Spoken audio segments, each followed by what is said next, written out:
Hello friends, welcome back to just English classes. कैसे हैं आप सभी और तैयारी कैसी हो रही है? जोरों शोरों से चल रही होगी बिकॉज बहुत ज़्यादा टाइम आपके एग्जाम में अब नहीं है।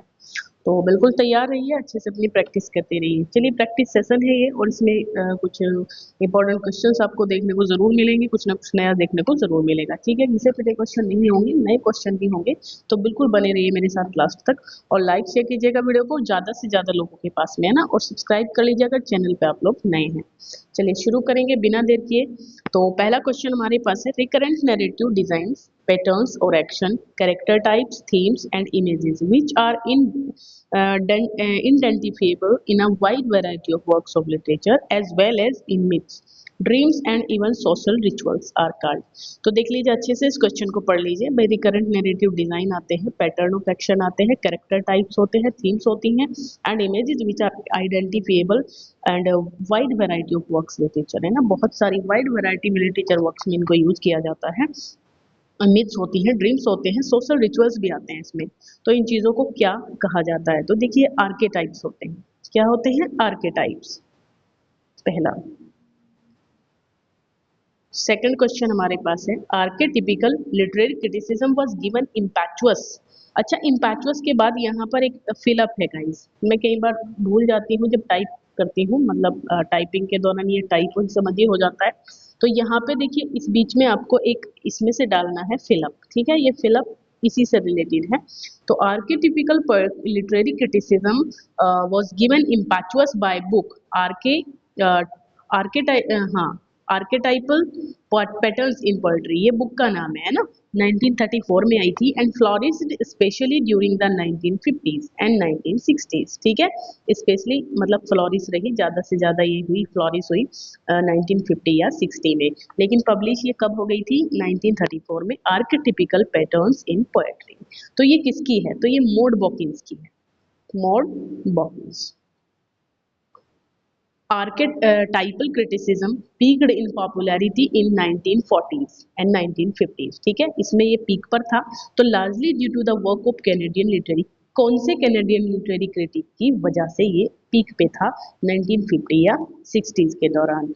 तो ये देखिए, नॉर्थरोप फ्राई हो जाएगा, नॉर्थरोप फ्राई। इट मीन जो नॉर्थरोप फ्राई है वो भी इन्हीं से जुड़े हैं, और जो मॉड बॉकिंस है उन्होंने तो ये टर्म ही दिया है। ठीक है, the emotional tone pervading a section or the whole of a literary work which fosters in the reader expectations as to course of events, whether happy or terrifying or disastrous। देखिए, ये कहना चाहता है कि इमोशनल टोन प्रिवेडिंग होती है a section और the whole literary work, किसी सेक्शन में या फिर पूरे के पूरे लिटरेरी वर्क में।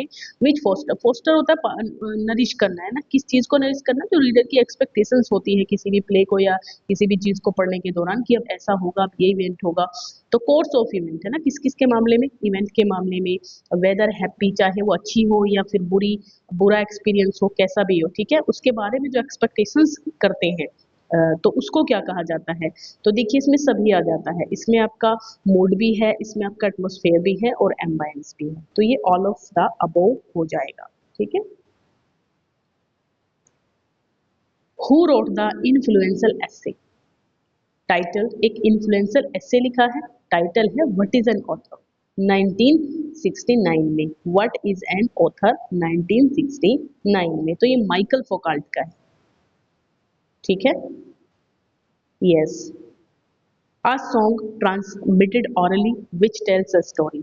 अच्छा, ये स्टोरी बताता है, बहुत आसान क्वेश्चन है, बैलेड इसको कहते हैं। ठीक है, स्टोरी बताता है, ऑरली होता है, एक सॉन्ग होता है translated. What is Sidney's Arcadia? Sidney की जो अर्केरिया है वो क्या है? तो ये पास्टोरल रोमांस है। सिडनी की जो अर्केरिया है वो क्या है? Pastoral romance, B.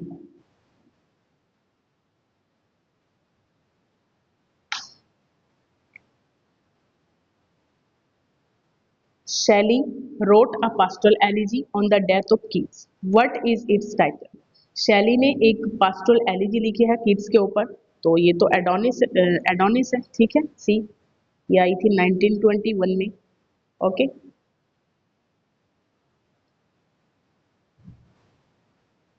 चलिए। An ode is generally defined as a serious long poem, कहते हैं उनको, in which the poet pours out his, मतलब इसमें हमें क्या चीज देखने को मिलती है, तो देखिए इसमें एस्पायरेशंस होती है, ठीक है। इसमें जो है अभी जो बात की है, ऑड में क्या होती है, एस्पायरेशंस होती है।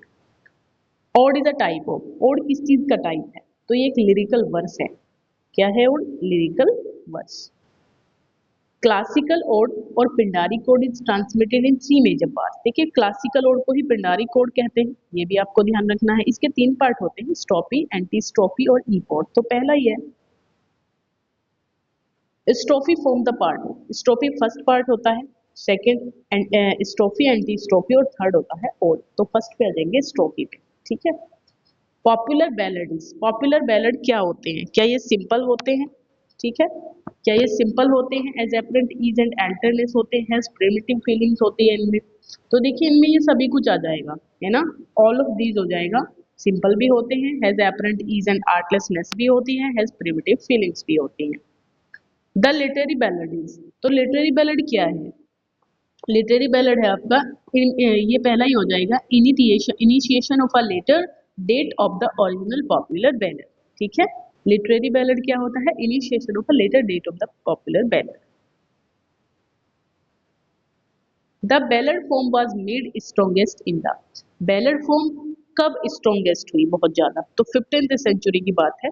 15th सेंचुरी में जो है ये बैलेड जो है बहुत ज्यादा स्ट्रॉन्ग पीक पर थी। Chevy chase is a remarkable ballad written on the subject of, ये वेरी इंपॉर्टेंट बैलेड, बट ये किस सब्जेक्ट पे लिखा गया है, तो ये आपका हो जाएगा वॉर। किस पे है ये, वॉर। और रिचार्ड स्टील का है, ये भी बता देती हूँ, ये वॉर के ऊपर है चीवी चेज और रिचार्ड स्टील का। एक minute sorry,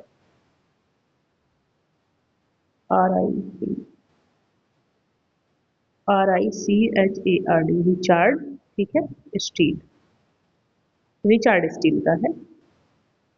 college the ancient mariner is the finest example of, ancient mariner जो है ये लिरिकल बैलेड की फर्स्ट पोएम है और एसपी कॉलेज की है। जो चार पोएम दी है इन्होंने उनमें से एक है, और ये आपका हो जाएगा लिटरेरी बैलेड है। ये क्या है ये, एक मिनट, हाँ लिटरेरी बैलेड है, सी ऑफ, ये बी ऑप्शन है, मतलब सी गलती से हो गया। तो द एंशियंट मैरिनर क्या है, लिटरेरी बैलेड। हीट्स ला बिलिडेम से mercy is the literary ballad of, ये किस चीज के ऊपर है, जो ला बिलिडेम से मर्सी है ये रोमांटिक है, क्योंकि इसमें एक किसकी कहानी है, वो भाई वो ड्रीम्स में देखती है, देखता है कि एक लड़की है बहुत सुंदर सी, और वो किंग्स वगैरह भी देखते हैं जो पीले हो रखे हैं, ऐसा लगता है उनको देख के कि वो मर चुके हैं, फिर वो लेडीज को जो है एक गुफा में ले जाती है। इस टाइप की बातें हैं इसमें, पूरे में अच्छी है, जॉन कीट्स की है। तो the ballad is a form of poetry that emerged out of, ballad is a form of poetry that emerged out of folk literature, ठीक है, folk literature। Why doesn't the nurse, अब ये आपको कुछ Juliet, Romeo and Juliet के question देखने को मिलेंगे, बहुत पक्की हो जाएगी आपकी ये स्टोरी।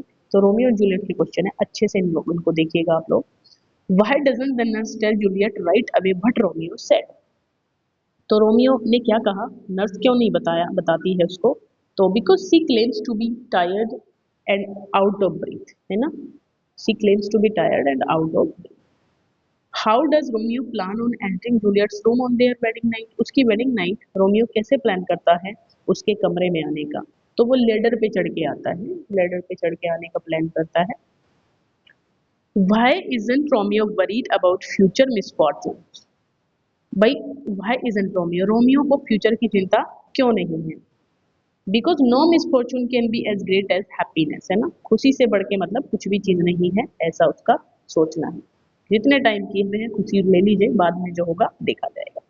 तो what advice does fryer Lawrence give Romeo before the wedding, wedding से पहले फ्रायर लॉरेंस क्या एडवाइस देता है रोमियो को, do not love too intensely, है ना, टू इंटेंसली, ए हो जाएगा।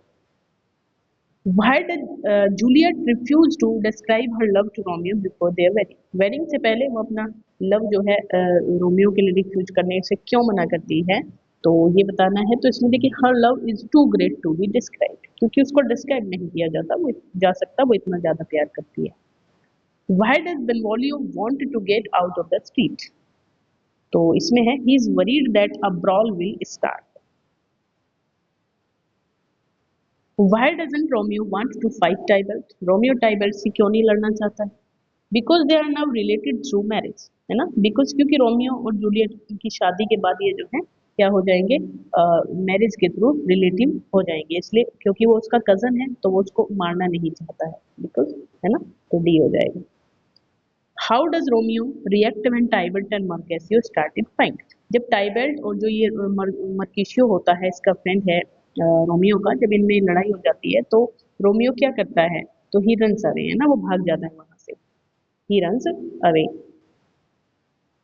नहीं नहीं, ये कहाँ से हो जाए, रन्स अवे कहाँ से हो जाएगा, ये आप कहाँ, ये कहता है कि he tries to break them up, है वो उनको रोकने की कोशिश करता है ना कि भाई रुक जाइए, सी हो जाएगा। Why does Romeo do after killing Tybalt, है ना, why does Romeo do after killing Tybalt, तो रोमियो, व्हाई डज रोमियो क्या करता है जब वो टाइबल्ट को मार देता है, उसके बाद क्या करता है, भाग जाता है वहां से। What is what is Romeo's punishment for killing Tybalt, उसको क्या पनिशमेंट मिलती है टाइबल्ट को मारने के लिए, बैनिशमेंट, मतलब देश निकाला दे दिया जाता है उसको, भगा दिया जाता है वहां से। What does Juliet bird calls the here claim is making the, तो इसमें क्या हो जाएगा, यस, तो ये हो जाएगा भाई, बर्ड्स क्लेम दे हियर, किस किस बर्ड की आवाज सुनते हैं, जो जूलियट है वो किस बर्ड की आवाज सुनने की बात करती है, तो नाइटिंगेल है इसमें।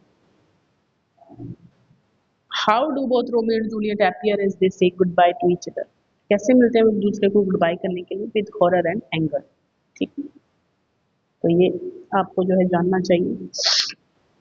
क्या क्वेश्चन है, how do both Romeo and Juliet appear as they say goodbye to each other, yes, तो ये हो जाएगा like they are already dead and in a tomb, है ना, जैसे कि वो ऑलरेडी डेड है और एक टूम में है, ठीक है, तो ऐसा कुछ है।